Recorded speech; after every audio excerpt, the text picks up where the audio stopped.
there, fantasy owners. Welcome to LTC Fantasy here. We're going to continue along with our team reviews, and today we're going to look at the San Jose Sharks. We'll take a look at their depth chart according to dailyfaceoff.com. Really do find them to be the most accurate, especially during the regular season there. So we'll take a peek at their projected goaltending tandem, defensive pairings, forward lines, mention who's projected to be on different specialty team units. Hopefully help you determine some fantasy value for your upcoming drafts and hopefully get you a stronger roster right out of the gate there. So we'll get right into it. Their goaltending tandem, right now it's projected to be Kaapo Kähkönen and James Reimer. Now Kähkönen coming over from Minnesota, he's 26 years old, got into 36 games last year. He was 14-14-4 with a 2.87 goals against average and 912 save percentage. Reimer, he's 34 years old. Last year got into 48 games played. He's 19-17-10 with one shutout, a 2.90 goals against average, and a 911 save percentage. So between the two is very similar save percentages. It's projected that Kähkönen will probably get the longer leash projected start. He is younger.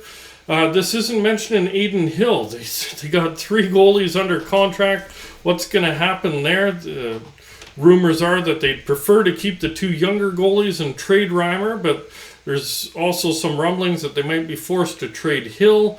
So it's really remains to be seen how it plays out for the backup role, because it sounds like Kähkönen will be the starter there.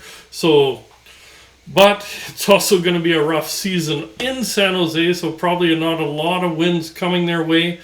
So realistically, Kähkönen would be a good third goalie option on some rosters, depending how deep your leagues are. If you can sneak and not have to draft a goalie from San Jose, they're starting to try to tear it down, and almost, well, not quite as bad as Chicago with the Die Hard for Bedard kind of sweepstakes, but they'll be in the running nonetheless, depending how it goes this year. Probably not a lot of promise San Jose in net, but if you're going to draft one, Kähkönen would be the guy. Top pairing this year should be Mario Ferraro and Erik Carlson. Ferraro, he should be on the second power play unit and first PK unit. He's 23 years old. Last year, 63 games played. He had 2 goals, 12 assists for 14 points. Had 140 hits, 151 blocks, and 49 shots on goal. 140 hits and 151 blocks in only 63 games. Those are really nice numbers there. At one point, he was leading the league in blocks, so that does show you some fantasy value there. How it pans out over the fantasy value, might take a flyer on him in the late rounds, just because he'll be getting top pairing minutes, probably a little extra ice time with Burns out of there, but realistically not a whole bunch of fantasy value there. Erik Carlson, his D partner, should be on the top power play unit and top PK unit. He's 32 years old. Last year, 50 games played. He had 10 goals, 25 assists for 35 points.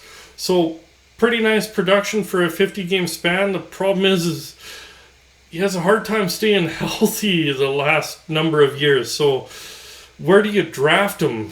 Because chances are he's probably going to miss significant time. He's still fantasy relevant when he's healthy, don't get me wrong, and he'll probably be a little bit more with Burns out of the picture. It's just, can he stay healthy?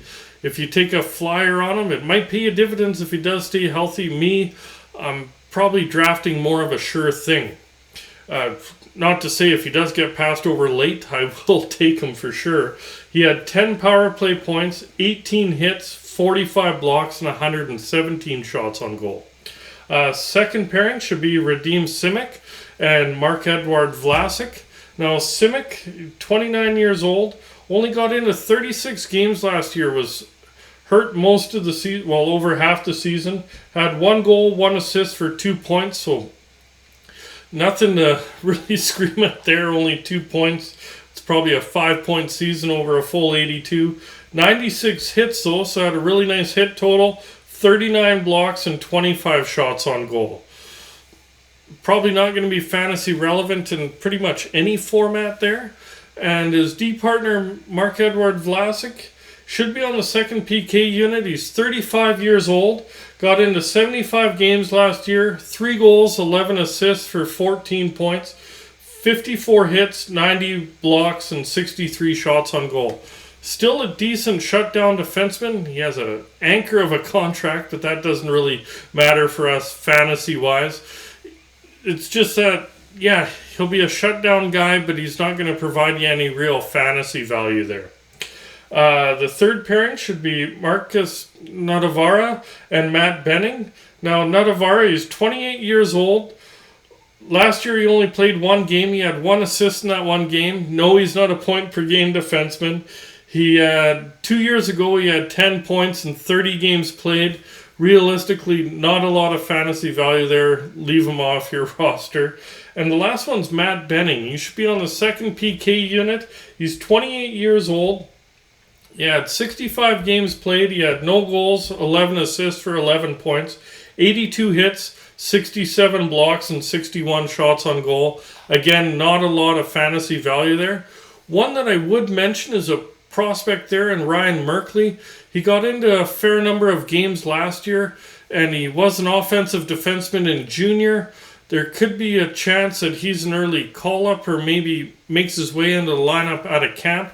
That'd be somebody to watch because he would get some power play time, probably knock Ferraro off that second PP, but that's just a name to watch, not to draft, because till he makes the roster, he hasn't made the roster, right? So not a lot of value there. And see how he produces coming out of the gate, because his point per game total wasn't the greatest last year at the NHL level, but he's young. That should improve on, somebody to keep an eye on anyways.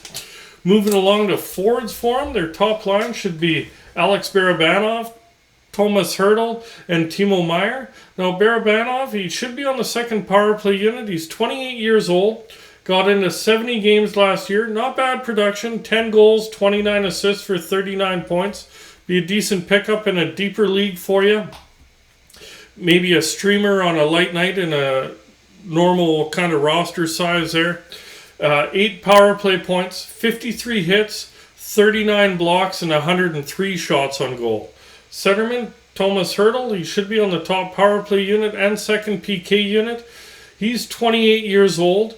He got into 82 games last year, 30 goal man, 30 goals, 34 assists for 64 points, so he'll definitely be fantasy relevant. Not all doom and gloom on San Jose's roster. Yes, they'll have a bad season, but there is still some fantasy relevant players there, and Hertl's definitely one of them. 16 power play points, 105 hits, 57 blocks, and 205 shots on goal. And the last one on that line is Timo Meyer. He should be on the top power play unit. He's 25 years old. Last year, 77 games played. Another 30 goal man, 35 goals, 41 assists for 76 points. So basically a point per game player. So he's probably the most fantasy relevant on the roster.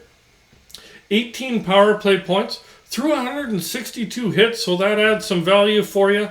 61 blocks and 326 shots on goal. The second line should be Luke Cooney, Logan Couture, and Kevin Leblanc. Now, Cooney, he's on the second power play unit, only 24 years old. Played 82 games last year in Nashville, had 13 goals, 9 assists for 22 points. So not great offensive production. How does it transpire in San Jose? Hard to say, but realistically, leave him off your roster.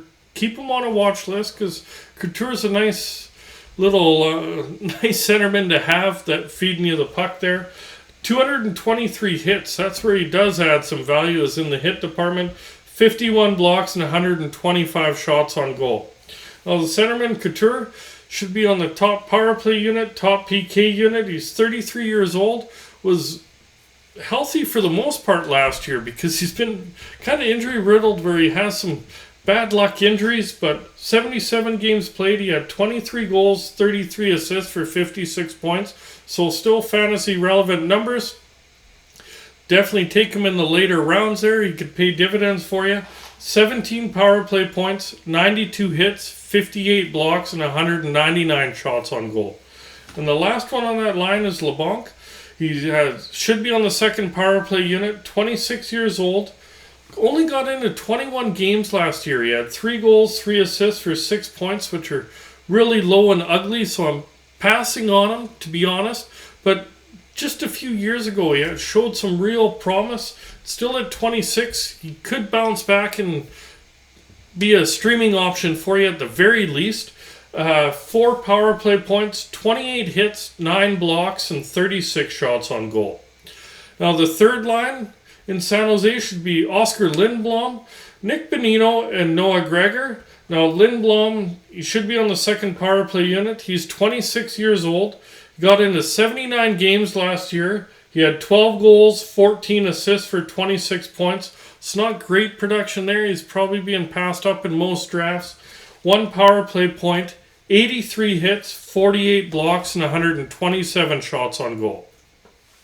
Centering that third line is Benino. He should also be on the top power play, which is, you don't see a lot of third liners on the top power play, but San Jose, the way they are, yes, you will see a third liner on the top power play unit. Second PK unit and 34 years old. So obviously he's going to get more ice time than your normal third liner. Last year, 80 games played. He had 16 goals, 10 assists for 26 points. 7 power play points, 34 hits, 102 blocks. Like, that's a lot for a forward. Just, you'd like to see the offensive production a lot higher, especially with that added ice time, and 137 shots on goal. So if you need blocks in a roto league, you'd be a nice forward to pick up, but you are sacrificing offense for sure if you do pick him up. Other than that, in standard leagues, you're probably leaving him off your roster. And the last one on that line is Noah Gregory. He's 24 years old. Last year, 63 games played. He had 8 goals, 15 assists for 23 points. It's not bad production for a third liner. Probably a good player for San Jose, just not good for fantasy leagues.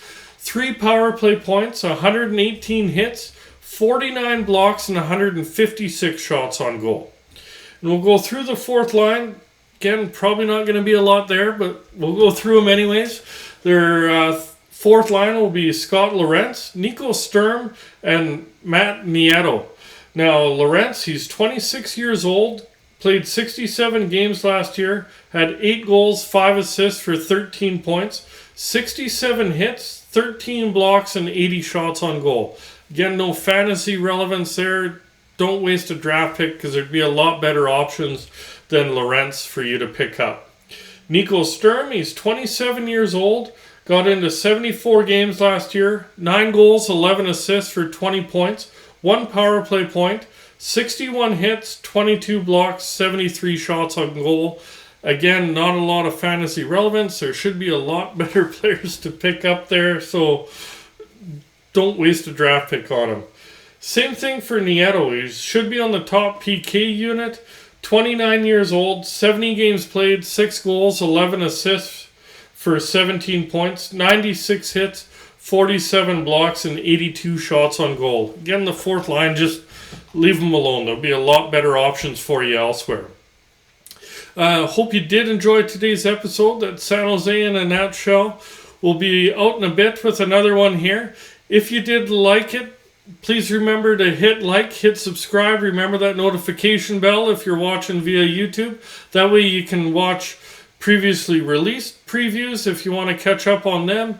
Maybe you want to catch some of the future ones. After these are done, we'll be having our draft strategy episodes, our top-ranked goalies, defensemen, and forwards. And of course, during the regular season, we come out with 3 episodes every week, looking at different players to help strengthen your fantasy roster and really help you out to hopefully get those wins or move you up in the standings in those leagues. If you're listening via podcast, remember to hit follow, hit that heart, depending what platform you're following on. Really do appreciate the support, and good luck in your upcoming drafts here, fantasy owners, and good luck in your leagues this year.